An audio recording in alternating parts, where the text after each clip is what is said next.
السلام علیکم ناظرین، آپ دیکھ رہے ہیں JN نیوز اور میں ہوں آپ کی ہوسٹ روبینہ چودھری۔ سب سے پہلے نظر ڈالتے ہیں آج کی اہم خبروں پر۔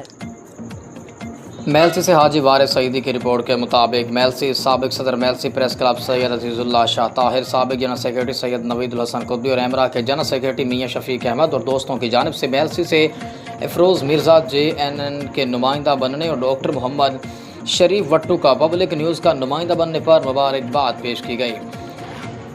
سینئر جرنلسٹ فورم کی جانب سے سید عزیز اللہ شاہ طاہر، سید نوید الحسن قطبی اور ایمرا کے جنرل سیکرٹری میاں شفیق احمد نے کہا کہ صحافی معاشرے کی آنکھ ہوتی ہیں۔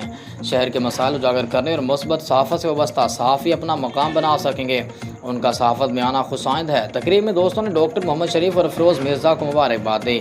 اس موقع پر سینئر صحافی صادق علی، میاں وجاہت احمد، رانا وحید احمد، میاں غضنفر محفوظ، مرزا امجد علی قاضی، محمد رمضان، محمد الطاف بھٹا، فضل عباس، وقار قریشی، قاری خادم حسین، ملک محمد احمد، ڈاکٹر نعمان نواز کے علاوہ کثیر تعداد موجود تھی۔